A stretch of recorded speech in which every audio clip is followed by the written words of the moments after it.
ሰላም ጤና ይስጥልን ውድ የጋት ሚዲያ ቤተሰቦች እንደያላችሁበት ሀገር የሰዓት አቆጣጠር እንደምን አላችሁ እንደምን ቆያችሁኝ። ህዳር 8 2018 በኢትዮጵያ ዘመን አቆጣጠር ኖቨምበር 17 2025 በግሪጎሪያን ካሌንደር የጋት የውሎ አጫጭር መረጃዎችን ከዚህ እንደሚከተለው ወደ እናንተ አደርሳለሁ። ላይክ አድርጉ፣ ሸር አድርጉ፣ ሀሳብ አስተያየታችሁን አካፍሉ። የጋት ሚዲያ ሜምበር ሁኑ። ጋት ሚዲያን በሱፐር ታንክስ ደግፉ። በተለያየ መንገድ እየደገፋችሁ እያበረታታችሁ ላላችሁ እጅግ የከበረ ምስጋና ይድረሳችሁ። በውሎ መረጃዬ 3 አጫጭር መረጃዎችን ወደ እናንተ አደርሳለሁ። የመጀመሪያው የህወሓት ማዕከላዊ ኮሚቴ ስብሰባ ተቀምጧል መቀሌ ላይ። በስብሰባው ለሁለት ቡድኑ እንደተከፈለ አስተማማኝ መረጃ አግኝተናል። አንደኛው ቡድን በአለም ገብረዋህድ የሚመራ ነው። ሁለተኛው በዶክተር ደብረጽዮን የሚመራ ነው። በአለም ገብረዋህድ የሚመራው ቡድን የፕሪቶሪያ ስምምነት መድህን ነው። አሁን ካለንበት ውጥንቀት አሁን ካለንበት ችግር የሚያድነን የሚያወጣን የፕሪቶሪያ ስምምነት ነው። ከነውስንነቶቹ ኮት የተደረገውን ነው የምነግራችሁ። ከነውስንነቶቹ ለፕሪቶሪያ ስምምነት አፈጻጸም በጋራ መስራት ይጠበቅብናል በሚል የተቀመጣለ። ሁለተኛ ተፈናቃዮችን መመለስ አለብን። የፕሪቶሪያ ስምምነት ማዕቀፍ ውስጥም ከዛ ባለፈ ጥያቄዎችንም እያቀረብ ተፈናቃዮች መመለስ አለብን በሚል የቀረባለ። በነገራችን ላይ በዚሁ አጋጣሚ በተለያዩ የተፈናቃዮች ካምፕ የሚገኙ ከምዕራብ ትግራይ ወይ በወልቃይት ጠገዴ ሰቲት ሁመራ የተፈናቀሉ በሽሬ እንዳስላሴ ካምፕ በመቀሌ አክሱም ውስጥ ሳይቀር የተፈናቀሉት መልሱን እንመለስ፣ የፌዴራል መንግስት እንድንመለስ ይፈልጋል። አስተማማኝ የደህንነት የጸጥታ ዋስትና ከሰጠን እዛ ሄደን ደግሞ የምንቋቋምበት ከተመቻቸልን መበታተን የለብንም።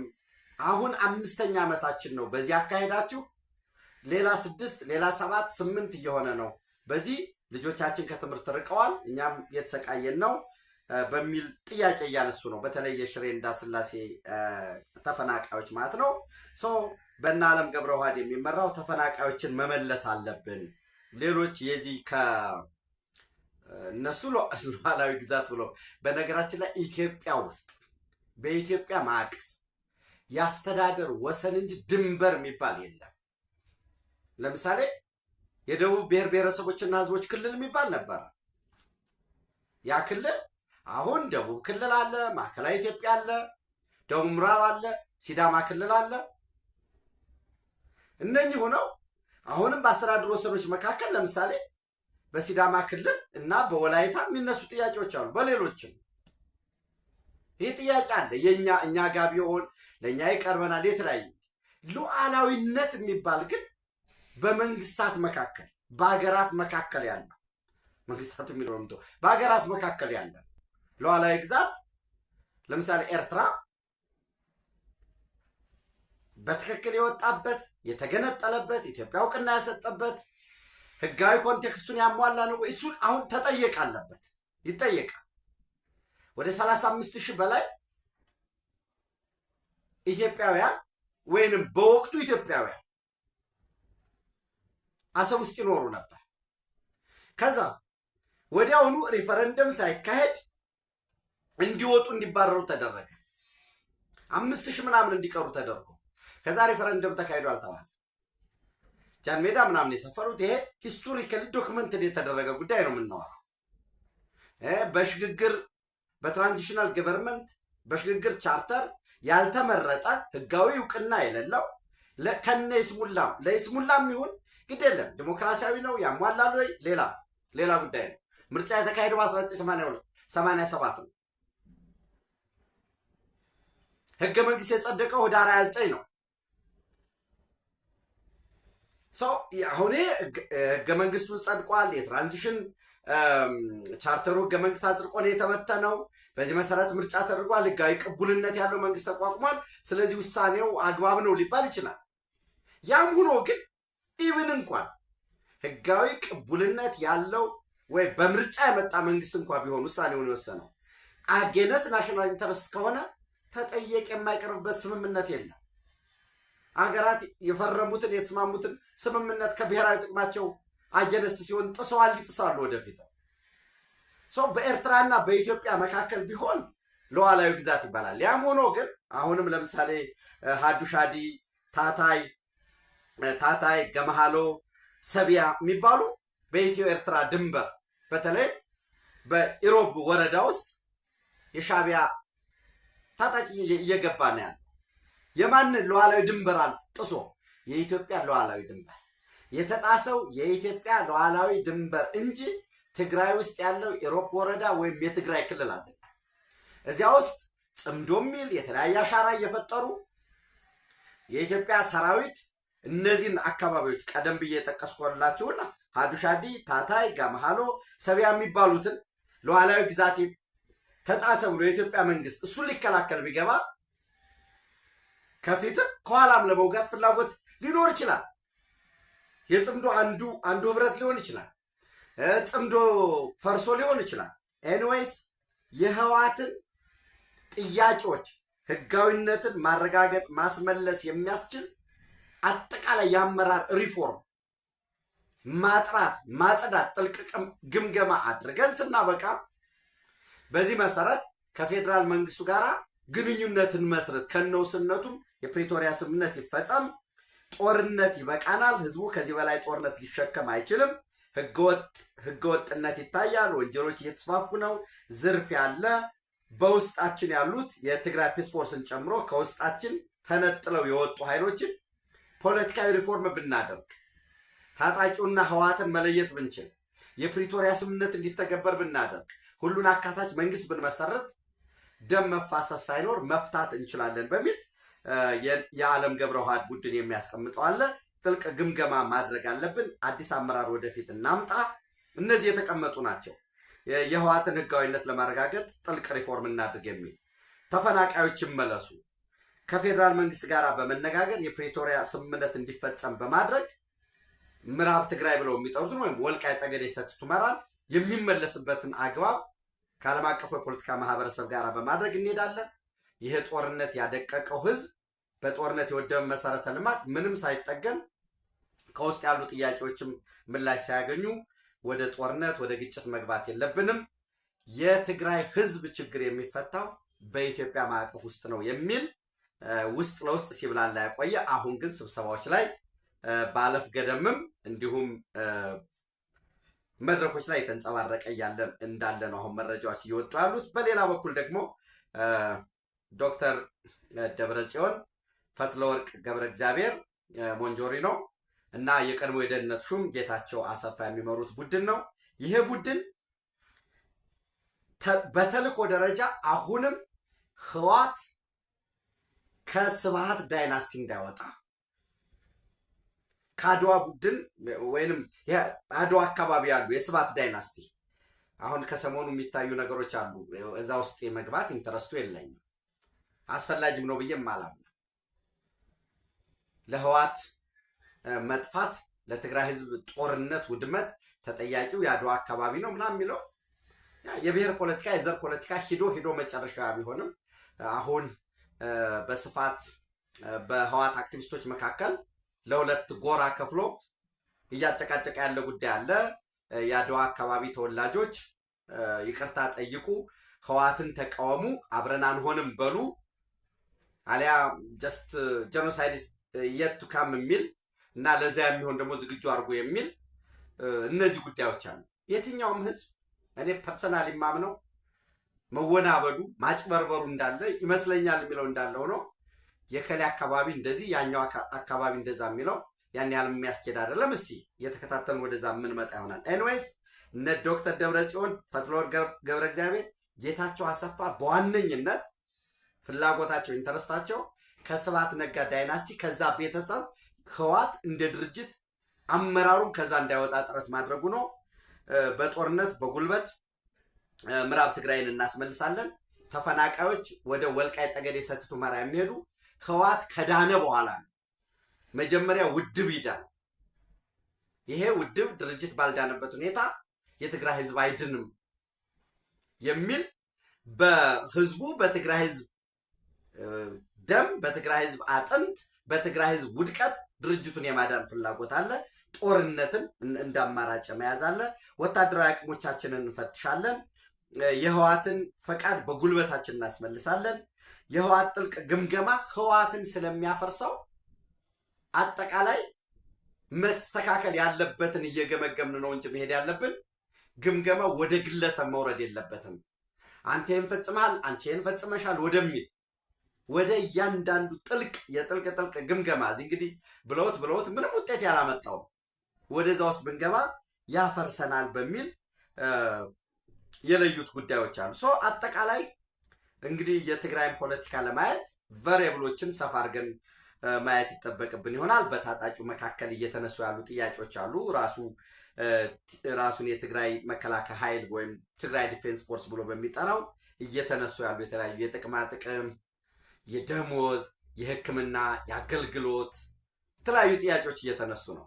እሱ በጣም አሁንም እየተቀጣጠለ ያለ ነው። ወደፊትም የሚታዩ የሚመጡ ነገሮች ይኖራሉ። ሁለተኛ ከራሱ ከቲዲኤፍ የወጣው የትግራይ ፒስ ፎርስም አንድ ቫሪያብል ነው። እሱንም በደንብ በልኩ ማየት ያስፈልጋል ማለት ነው። ሌሎች አሁንም የፖለቲካ ፓርቲዎች ከህዋት በላይ ለስሙ የተቃዋሚ የፖለቲካ ፓርቲዎች ነን፣ ተፎካካሪዎች ነን የሚሉ ነገር ግን በተግባር ከህዋት በላይ ያከረሩ ከኢትዮጵያ ብሔራዊ ጥቅም አጀነስት የቆሙ ይህንን ደግሞ በፖለቲካ ስም ሀሳብን በነፃነት የመግለጽ ስም ምርኩዙ ነው የሚያገለግሉ ፓርቲዎች አሉ።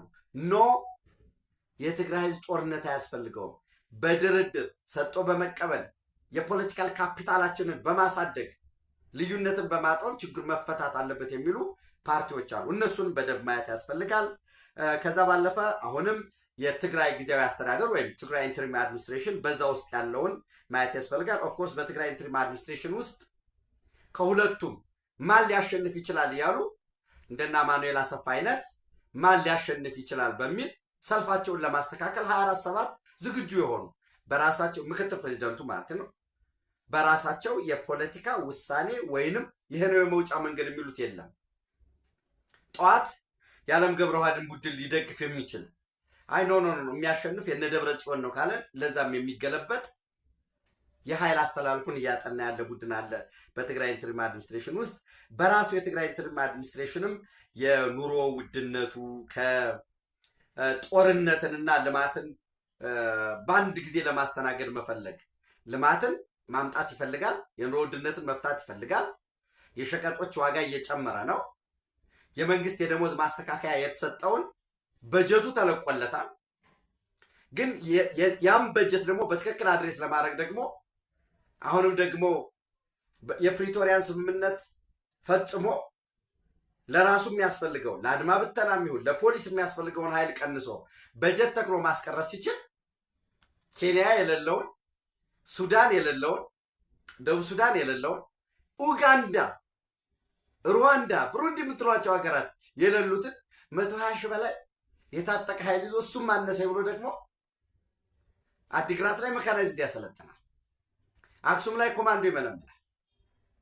ጸረ ድሮን አሰለጥናለሁ ብሎ አሁንም በተመሳሳይ በዛ ከሻቢያ ጋር ያለን ግንኙነት ለፖለቲካ ነው በሚል የተለየው ማለት ነው። ለአርሚ 11 13 17 ጥቅማ ጥቅሙ በአመራር እየጨመረ ይሄዳል። የመኪና የሃውስ አለዋንስ ወዘተረፈ እያለ ልክ የአንድ ሀገር መከላከያ አደረጃጀት ያለው ይመስል ሚሊተሪ ኢንቴሊጀንስ አለው፣ የሳይበር ዋርፌር ሳይኮሎጂካል ዋርፌር ብሎ ልክ በወታደራዊ አቋም አደራጅቶ ለዛ ሁሉ ይከፍላል። ሰው ይሄ የትግራይ የሚያመነጨው ከክልሉ የሚሰበስበው ገንዘብ አለ። ከዛ ባለፈ ደግሞ ከፌዴራል የሚገኝ ድጎማ አለ። በመሬት ሽያጭ ህገወጥ የማዕድን ንግዱም እዛ የሚከፋፈሉት እንዳለው ነው። እነዚህ ሁሉ ተደማምረው ወጪው የናረበት የጦርነት ፍርሃቱ ገንዘብ ከባንክ የሚወጣበት የካሽ እጥረት የተፈጠረበት የሸቀጦች ዋጋ የናረበት ሰቦታጅ የሰፈነበት ግጭት እየፈጠረ አፋር ላይ ሄዶ ግጭት ይፈጥራል። በዛ ደግሞ የትራንስፖርት እክል እየገጠመበት ያለው ከሻቢያ ጋር በፈጠረው ጽምዶ በሚል ምንም አይነት ሰጥቶ መቀበል የሌለው ምንም አይነት በቃ በተለላጭነት የተፈጠረ ሻቢያ ምን ይሰጠናል እኛስ በምላሽ ምን እናገኛለን የሚል ነገር የለው። ብቻ አይ ኢትዮጵያ የቀይ ባህር ጥያቄ አንሳለች። ይህም በባንዳነት ትናንት ያስቀረነውን ኢትዮጵያን የማሳነስ በነገራችን ላይ ኢትዮጵያ ቀይ ባህር ካገኘች ትጠነክራለች። ዓለም አቀፍ ተቀባይነቷ ከፍ ይላል። በዚህ ውስጥ የመበዝበዝ የመለላክ እድላችን ይቀንሳል የሚል ስሌት የተሰላበታል። ምክንያቱም አንቀጽ 39 በሚል ደግሞ እዛ የተቀመጠ ጉዳይ ስላለ በኋላ ለመጠባበቂያ እንወስደዋለን በሚል የተያዘ ነገር ስላለው ማለት ነው። ሁለቱም ብልጥነን በሚል የያዙትን የትግራይ ጊዜያዊ አስተዳደር እንዳልኳችሁ የገበያ ቁጥጥር አደርጋለሁ፣ የኑሮ ውድነቱን ለመፍታት የተለያዩ ስራዎችን እሰራለሁኝ፣ ንብረት እስከ መውረስ የሚደርስ እርምጃ ወስዳለሁኝ፣ የጦርነት ሊነሳ ነው በሚል በስፋት ውዥንብር የሚያነሱ አካላት መጠንቀቅ አለባቸው ይላል። ግን ጦርነት ሊነሳ ነው የሚለው ውዥንብር አይደለም። ወታደራዊ ትርኢት፣ ስልጠና፣ አፈሳ ሲደረግ ያየ ህዝብ ውዥንብርስ ምን ያስፈልገዋል? ፕሮፓጋንዳስ ምን ያስፈልገዋል? ዘን አዳዲስ ፓርቲዎች እየተመሰረቱ ነው። ከዛ ባለፈ ሻዕቢያ ታጣቂዎችን ወደ ኢትዮ ኤርትራ ድንበር እንዳልኳችሁ ወደ ኢሮፕ ወረዳ እያስገባ ነው። ዛላምበሳ አካባቢ ኢብን በኤርትራ የመገባበያ ገንዘብ በናቅፋ ግብይት እንደሚደረግ መረጃዎች እየወጡ ነው። እጅግ ከፍተኛ የሆነ ወንጀሎች፣ ህገወጥ የሰዎች ዝውውር ዓለም አቀፍ ማህበረሰቡም እየተነተነው በስፋት እየጻፈበት ያለው የበካይ በቀጣይ አካባቢን የሚበክሉ ኬሚካሎችን በመጠቀም ጭምር የውጭ ኃይሎችንም በመጋበዝ የወርቅ ማዕድን የወርቅ ቁፋሮ የሚካሄድበት በዛ ውስጥ ደግሞ ጥቂት የሚሊተሪ ወታደራዊ አመራር ነን የሚሉ እየተጠቀሙ ሌላው ግን የተገፋበት ወደ ማዕድን ማውጫ አካባቢዎች ላይ ምንም አይነት እንቅስቃሴ የማይደረግበት በዝርዝር እየወጣ ያሉ ጽሁፎች አሉ። እንግዲህ አጠቃላይ ይህን ነው የሚመስለው።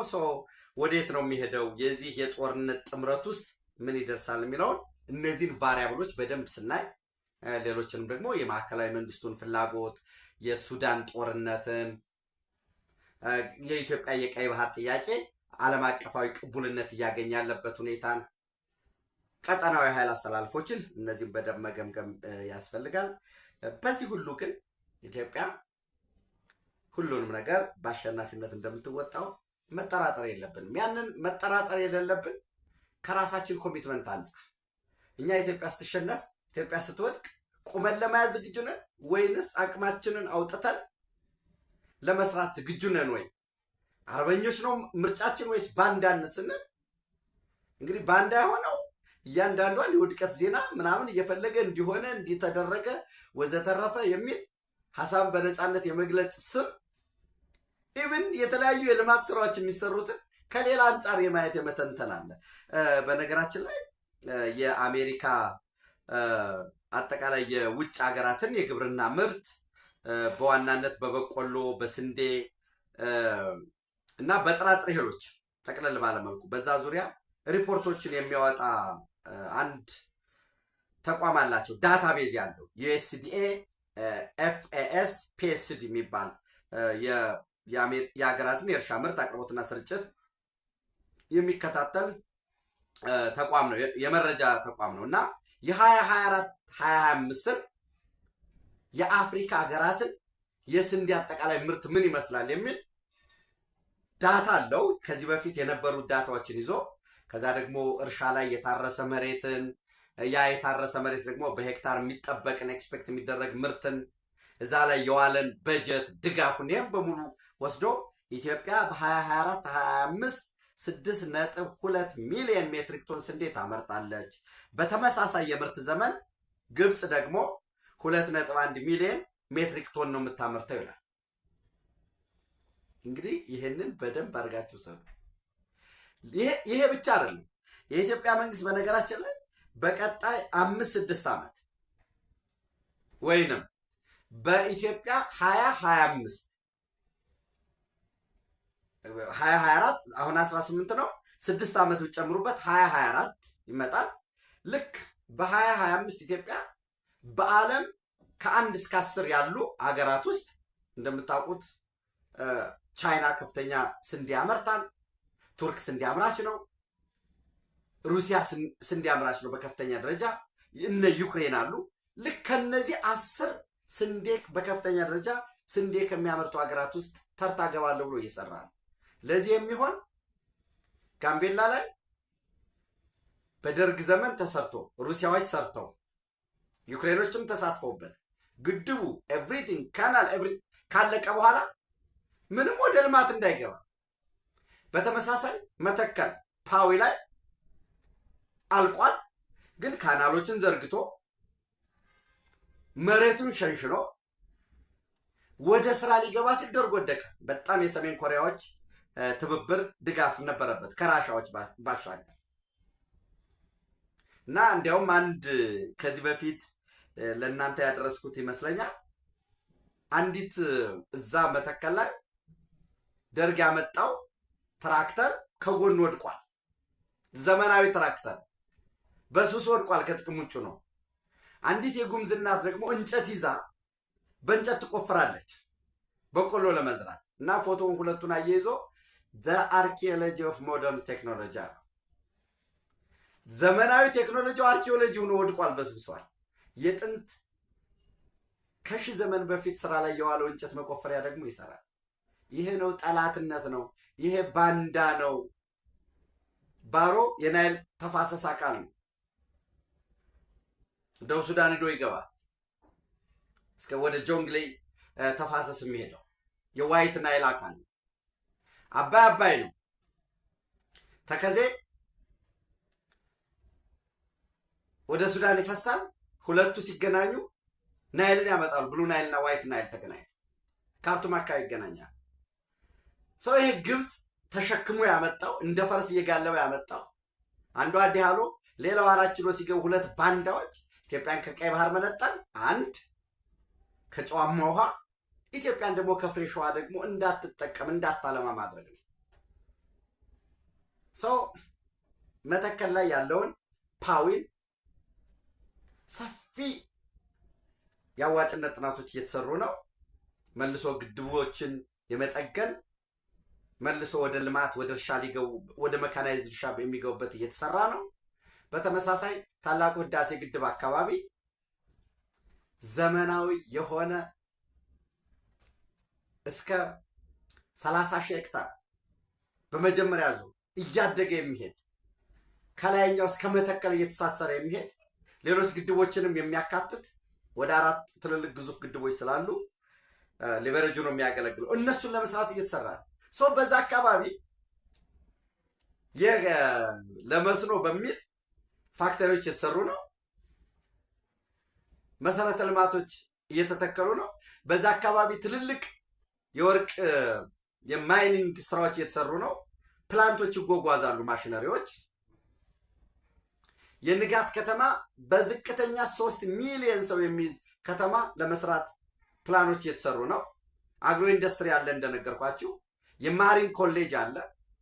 ዘመናዊ አየር መንገድ ጣቢያ ይገነባል። እነዚህን ለማድረግ የሚሰሩ አንዳንድ እንቅስቃሴዎችን በምርመራ ስም ሀሳብን በመግለጽ ስም ይመጣና ባንዳ እዚህ አካባቢ እንዲህ እየተደረገ ነው እንደሚደረገው እንዲህ ነው የሚለው ስለምታውቁት ብዬ ነው። የእነሱን መልሰን ላለማንጸባረቅ ነው። ሰው እነዚህ እየተሰሩ ነው ያሉት። ኢትዮጵያ በእኛ እድሜ ከሰጠን እንግዲህ ከእግዚአብሔር ጋር የዛሬ 6 ዓመት በ2025 መጨረሻ ኖቴብል ሆና ከ1 እስከ 10 ባሉ ስንዴ አምራች የዓለማችን የምድራችን ከፍተኛ ስንዴ አምራች ሀገራት እንድትገባ ጥረት እየተደረገ ነው። የዚህን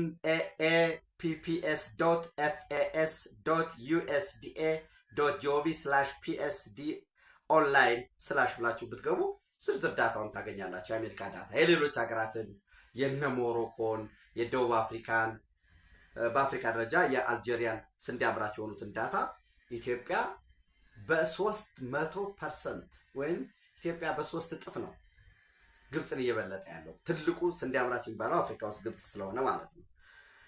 ይህንን ብለን እንግዲህ በትናንትናው ዕለት በተመሳሳይ የአርቲፊሻል ኢንተለጀንስ ኢንስቲትዩት አዲስ ቢሮ አደራጅቷል። ቀድሞ የኢትዮጵያ ብሮድካስቲንግ ኮርፖሬሽን ሆኖ የኢቲቪ የኢትዮጵያ ቴሌቪዥን የነበረበትን ጥቁር አንበሳ ጎን የነበረውን ቢሮ እንደገና መልሶ በማደራጀት እንግዲህ አፍርሶ እንደገና በመስራት ሊባል ይችላል። ኤርጎኖሚክሱን ስራና ሰራተኛን አገናኝቶ ምቹ የሆነ እሱን ሰርቷል። አንዳንዶች በነገራችን ላይ ዛሬም ቢሆን ልክ ትናንት እንደነበረው የኢትዮጵያ አየር መንገድ በንጉሱ ዘመን ሲቋቋም የለም ይሄ ለቅንጦት ነው ለንጉሳዊ ቤተሰቡ ሽርሽር ነው ምናምን ብለው ያጣጥሉ እንደነበሩት ዛሬም አንዳንድ ወገኖች አርቲፊሻል ኢንተለጀንስ ቅንጦት ነው የሚሉ አሉ። አንደኛ ነገር መጪው ዘመን የአርቲፊሻል ኢንተለጀንስ ሪቮሉሽን የሚካሄድበት ነው። አንድ በዚህ እንስማ ነው። ሁለት ያ መጪው ዘመን ያ የሚካሄድበት ከሆነ የዛሬ 50 ዓመት ስንጀምር ፍሮም ዚሮ ከምንጀምር አሁን ባለችን መጠን አብረን ቢያንስ እያነበብን እያጠናን እየተግባባን ዓለም ምን ይመስላል የሚለውን እያየን አርቲፊሻል ኢንተለጀንስ ኢንስቲትዩት ከዛ የላቀ ነው አሁን እየሰራ ያለው። ከዛ ከፍ ባለ ደረጃ እየሰራ ነው። ለስማርት ሲቲ በተለይ የዚህ እነኚህ ምንድነው ሪል ታይም ዳታን ቨርቹዋል ሪያሊቲን በተመለከተ ኢመርሲቭ ቴክኖሎጂ ላይ ሰፋፊ ስራ እየሰራ ነው። ባለሙያዎች የበለጠ ሀሳብ አስተያየታችሁን ብትተነትኑት ደስ ይለኛል። አሁን ለምሳሌ አንድ የቡና ቅጠል ለየት ጅማ ያለች አንድ የቡና ቅጠል አንድ ሰው የሆነ ነገር ሌላ ምልክት ቢያይ ፎቶ ያነሳል። ያችን ፎቶ አንስቶ ወደ አርቲፊሻል ኢንተለጀንስ ኢንስቲትዩት ዳታ ማዕከል ቢልክ በዚያች ፎቶ ብቻ ትንተና ተሰርቶ ይሄ ቡና ይሄ ታሟል ብሎ የሚለይበት ደረጃ ተደርሷል። ከዛ ባለፈ በግብርናው የኤሮ አባይ ላይ የድሮን ማምረቱ ላይ እነዚህን አስተውሎት ዲቨሎፕ የማድረግ የማሽን ለርኒንግ ሮቦቲክስ ሰፋፊ ትልልቅ የሆኑ የመረጃ ቋቶች እንደ ሀገር ያስፈልገናል። ያ ማለት መረጃዎቻችን ሌላ ቦታ ላይ ከሆነ የሚቀመጡት አሁን ከሳምሰንግ ጋር አሁን አዲስ ጭቅጭቅ እየመጣ ነው። ሰምታችኋል። ሳምሰንግ ስልኮችን ወደፊት ቦይኮት ይደረጉ የሚል ሁሉ መኖሩ አይቀርምና እስራኤሎች ናቸው ባለቤቶቹ ሶፍትዌሩን የሚጭኑት። ፎርማት አድርገህ እንደገና እንኳን ብታደርገው ራሱ የሚመጣ ዳታ ሴንተሩን ካንተ የድምጽም የምንም የሚፈለግ ከሆነ ዳታ ሴንተሩን ወደዛ የሚወስድ ወደ ሞሳድ ወደ ሌሎች የሚወስድበት ያለ የሚል ሰው ወደ ኢትዮጵያ የሚገቡ ቴክኖሎጂዎችን የማላመድ የመተንተን የማወቅ ከዛ ባለፈ ደግሞ ለስታርታፖች አንድ ሰው ሐሳብ አለኝ ብሎ ቢሄድ ልክ ኢንኩቤሽን ሴንተር ሆኖ እያገለገለ ነው ያለው። ከ200 በላይ ለሆኑ ወጣቶች ሐሳባቸውን በስልጠና ፕሮቶታይፕ ፕሮዳክቱን በመስራት ባለሀብቶች ጋር በማገናኘት ወደ ውጤት የሚመጣበት 200 ወጣቶች በትንሹ ዝም ብለን የ10 ሚሊዮን ፕሮጀክት ይዘው ገብተው ወጥተዋል ብለን ይህንን ማሰብ ነው። ስራ እየተሰራ ነው ያለው። እነዚህ ስራዎችን የበለጠ ትኩረት ሰጠን የመጪውን ዘመን በኋላ ቆመን ልክ የኢትዮጵያ አየር መንገድ ሲመሰረት ያንን ሁሉ ፈተና ተቋቁሞ አልፎ ዛሬ የአፍሪካ ኩራት የኢትዮጵያ የሶቨሪን ዌልዝ አንዱ መመኪያ እሱ ነው። የኢትዮጵያ ኢንቨስትመንት ሆልዲንግ ውስጥ ያለው ሰው ወደኋላ መቅረት እንዳይጠበቅብን መስራት ያስፈልጋል። በዚህ ረገድ መመሪያችን ሐሳባችን ነገን ዛሬ እንስራ ነው። ሲደርስ እንሰራዋለን አይደለም መሆን ያለበት። ዛሬ መዘጋጀት ይጠበቅብናል። መጪው ጊዜ አርቲፊሻል ኢንተለጀንስ ነው። በዚህ ረገድ ግብርናን፣ ጤናን፣ መንገድን፣ ውሃን ሁሉን ነገር አርቲፊሻል ኢንተለጀንስ የሚደግፍበት ውጤት የሚያመጣበት ለተሻለ እድገት አስተዋጽኦ የሚያደርግበት ነው። በዚህ ረገድ ኢትዮጵያ በመልካም ጅምር ላይ ነው ያለችው። አፍሪካ ውስጥ በነገራችን ላይ ሴንተር ኦፍ ኤክሰለንስ ነው እያገለገለ ነው ያለው። አፍሪካ ውስጥ ተወዳዳሪ ግድ የለም ቀዳሚ ነው የሚለውን እንተው ለጊዜው ተወዳዳሪ የሆነ ማዕከል ተገንብቷል ማለት ነው።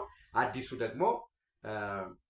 ተቋም የበለጠ ውጤታማ አዲሱ መስሪያ ቤት የበለጠ ውጤታማ እንዲሆን ያደርገዋል የሚል እምነት አለኝ። ሌላው ምናልባት ወደ ውጭ መረጃ ስንሄድ የሶማሊያ ፌዴራል መንግስት የማዕድን አጠቃቀምን በተመለከተ ፕሬስ ሪሊዝ አውጥቷል። ይሄ ኢሌጋል ማይኒንግ ህገወጥ የማዕድን ቁፋሮ አለ የሚል ፕሬስ ሪሊዝ አድርጓል። ትናንት በ16 ኖቨምበር 2025 ይሄ የወጣበት የታይዋን መንግስት ከሶማሌላንድ ጋር በመሆን በዚህ ወር መጨረሻ በጣም ቢዘገይ ደግሞ እስከ አዲሱ ዓመት ድረስ ሶማሌላንድ ውስጥ ነዳጅ ለማውጣት ከፍተኛ ጥረት እየተደረገ በመሆኑ ሶማሌላንድ ሀገር አይደለም ሶማሊያ ፌዴራል መንግስቱ ባልሰጠው ፍቃድ ላይ ሶማሌላንድ ይህን ነዳጅ ማውጣት የለበትም ከታይዋን ጋር የሚል ነው። ዞሮ ዞሮ መግለጫውን በደንብ ብታዩት ደስ ይለኛል። ይህም ደግሞ በቀጠናዊ ፖለቲካ ኢኮኖሚ ጉዳይ አሰላለፍ ላይ የሚያመጣው ውጤት ስለሚኖር ለማለት ነው። ኢራን ውስጥ ከዚህ በፊት እንዳልኳችሁ 10 ሚሊዮን በላይ ነዋሪ ያላት ቴሄራን ከፍተኛ የውሃ እጥረት እያጋጠመ ነው።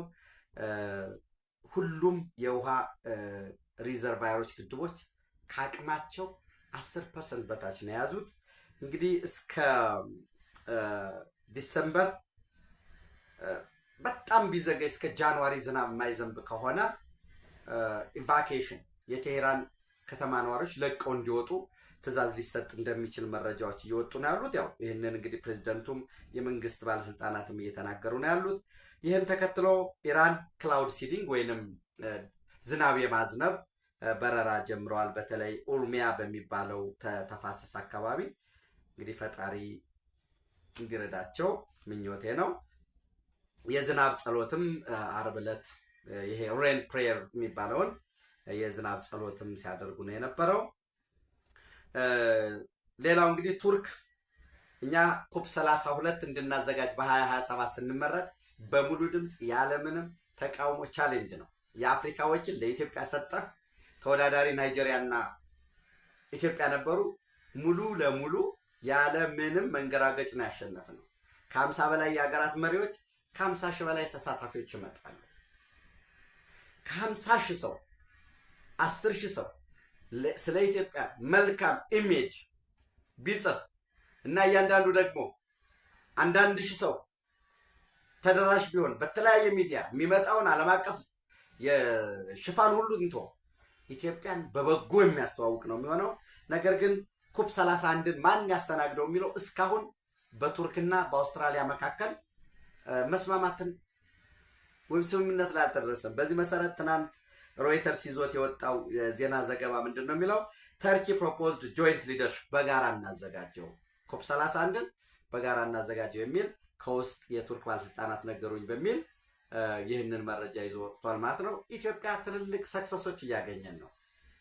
ትልልቅ ሰክሰሶች ኮፕ 32 እንድናስተናግድ በሙሉ ድምፅ ስንመረጥ ትልቅ ሰክሰስ ነው። ቱርክ እንግዲህ ትልቅ ሀገር ነው፣ አውስትራሊያ ትልቅ ሀገር ነው። ሁለቱ መስማማት ባለመቻላቸው በጋራ እናዘጋጀው ወደሚል ላይ ነው ይሄድ ያለው። ሃው ማች ኢትስ ሬሌቫንት ቢለውን በዚህ መረዳት ይቻላል። ኢትዮጵያ በክብር ለዘላለም ትኑር። ተጨማሪ ወቅታዊ መረጃዎችን ዕለታዊ መረጃዎችን በማካተት ምሽት በጋት ዕለታዊ ወደ እናንተ ደርሳለሁ። ቴንክ ዩ